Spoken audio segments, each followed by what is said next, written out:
29 सितंबर 2008 रात के करीब 9:35 पर हुए थे महाराष्ट्र के मालेगांव में शकील गुड्स ट्रांसपोर्ट कंपनी के ठीक सामने LML मोटरसाइकिल खड़ी थी। घड़ी में जैसे ही 9:35 हुए, बाइक में एक जोरदार धमाका हुआ। हर तरफ चीख पुकार मच गई। इस बम धमाके ने जहां 6 लोगों की जान ली, वहीं 101 के लगभग लोग घायल हो गए। धमाके के अगले दिन यानी 30 सितंबर 2008 को मालेगांव पुलिस स्टेशन में इस बम धमाके की रिपोर्ट दर्ज करवाई गई, लेकिन क्योंकि मामला टेररिज्म से जुड़ा हुआ था, इसलिए यह मामला ATS यानी एंटी टेररिज्म स्क्वाड के खाते में गया और जांच शुरू हो गई। मालेगांव बम ब्लास्ट की जांच करते करते ATS की टीम के हाथ कुछ ऐसे सबूत लगे कि पूरा देश हिल गया। इसी बम ब्लास्ट के बाद अभिनव भारत नाम की संस्था हाईलाइट हुई और सामने आए देश की सेवा में छिपे ऐसे गद्दारों के नाम कि देश हिल गया। लेकिन कैसे और क्यों, ये समझने के लिए हमें पूरी वीडियो को लास्ट तक देखना होगा। साल 2006 की बात है, जब कर्नल पुरोहित ने 16 लोगों के एक साथ संस्था की शुरुआत की। इसे नाम दिया गया अभिनव भारत। इस ट्रस्ट से जुड़े हुए थे समीर कुलकर्णी, साध्वी प्रज्ञा, मेजर रमेश उपाध्याय, सुधाकर चतुर्वेदी, सुधाकर द्विवेदी और दयानंद पांडे, कर्नल प्रसाद पुरोहित, अजय राहीकर और भी कुछ लोग। अब यूं तो ये संस्था RSS की तरह ही हिंदू मानसिकता वाली थी, लेकिन हकीकत कुछ उलट ही थी। या आप यूं कह सकते हैं कि हिंदू मानसिकता नहीं बल्कि पुरानी घिसी हुई सड़ी गली मानसिकता वाले लोग थे।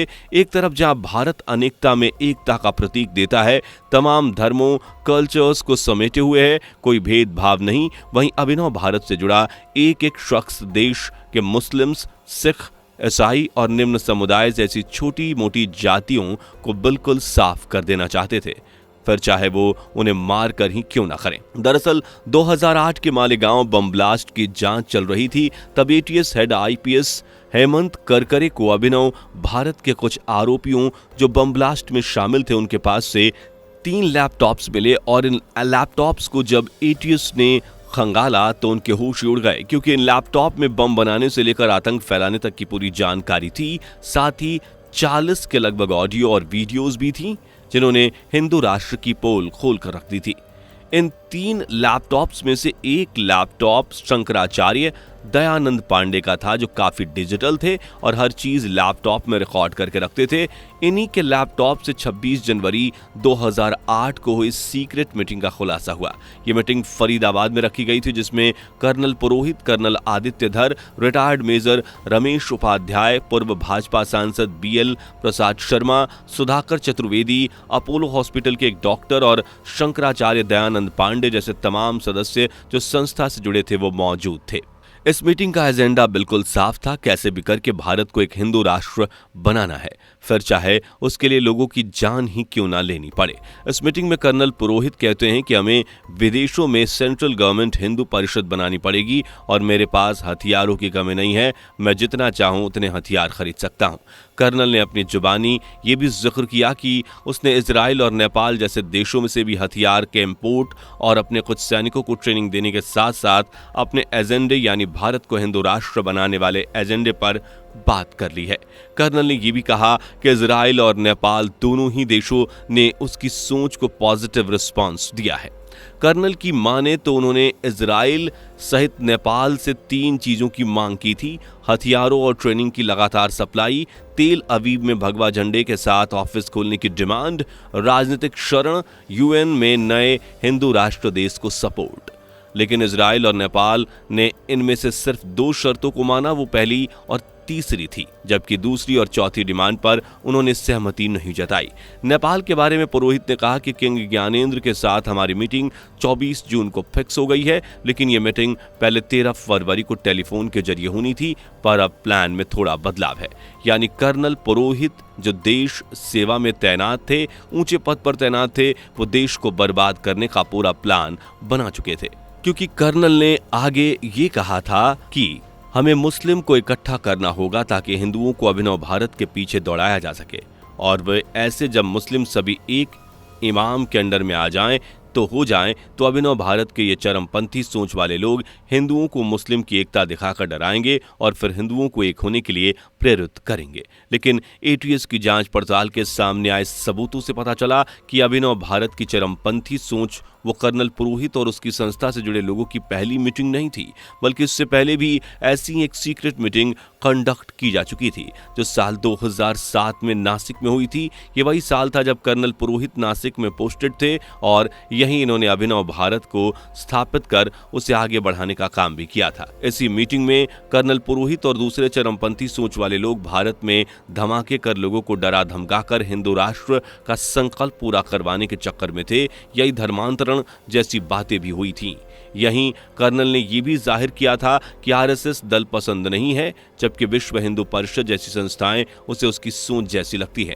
मीटिंग्स के अलावा अभिनव भारत ने अपना भगवा रंग का झंडा और एक अलग संविधान भी तैयार कर लिया था। जी हां दोस्तों, संविधान ये देश को अपने संविधान से चलाना चाहते थे। इनका मकसद था कि देश में दंगे करवाओ, सरकार को सत्ता से हटाओ और देश की कमान अभिनव भारत ट्रस्ट के हाथों में लेकर देश को हिंदू राष्ट्र बना डालो।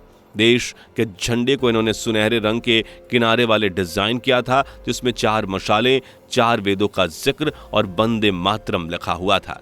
इसी संविधान के मुताबिक देश में सिर्फ एक पार्टी होगी, उस पार्टी के खिलाफ किसी को बोलने का कोई हक नहीं होगा, जो बोलेगा उसे मार दिया जाएगा, यानी खुलेआम हत्या। इसके अलावा सैनिकों की संख्या 14 लाख से बढ़ाकर 1 करोड़ की जाएगी और वायुसेना में ब्राह्मणों की भर्ती होगी। नेपाल, थाईलैंड, कंबोडिया जैसे देशों से दोस्ती होगी ताकि बौद्ध और हिंदू देश इस्लामिक और ईसाई देशों के खिलाफ खड़े हो सकें और पूरे देश में सिर्फ अभिनव भारत का राजपाट होगा, जिसे केंद्रीय हिंदू राष्ट्र कर दिया जाएगा। कुल मिलाकर इन्होंने पूरा प्लान बना लिया था देश में अराजकता फैलाकर निम्न जाति के लोगों और मुस्लिम ईसाइयों को साफ करने का। पर अफसोस कि मालेगांव कांड में ही इनकी पोल खुल गई। टीम ने पाया कि यह धमाके इसी संगठन की रची हुई साजिश है, जो कि सबके सामने भी आ गया। वैसे बता दें कि कुछ रिपोर्ट्स में यह दावा किया गया कि हैदराबाद मस्जिद ब्लास्ट, जलाना ब्लास्ट और नादेंद या परभनी जैसे ब्लास्ट के पीछे भी अभिनव भारत का हाथ हो सकता है, क्योंकि इनमें अभिनव भारत से जुड़े राकेश धावड़े का नाम सामने आया था। अब 2008 के लास्ट तक अभिनव भारत से जुड़े जितने भी लोगों का नाम मालेगांव ब्लास्ट में सामने आया, सभी को पकड़कर जेल में डाल दिया गया, चाहे वो साध्वी प्रज्ञा हों, शंकराचार्य हों, कर्नल पुरोहित हों या फिर राकेश धावड़े। और एटीएस के हैंड यानी हेमंत करकरे के रहते ये सभी आरोपी 2014 तक जेल में सड़ते रहे। लेकिन फिर 26/11 हमले के बाद एनआईए ने यानी नेशनल इन्वेस्टिगेशन एजेंसी का गठन किया गया और एनआईए के आते ही केस को धीरे धीरे ढील देनी शुरू कर दी गई और एक एक करके सभी आरोपियों को जेल से बाहर कर दिया गया। यही नहीं, केस से जुड़ी लॉयर रोहिणी सालियान को भी रिप्लेस कर दिया गया और ये सब हुआ 2014 में भाजपा सरकार आने के बाद।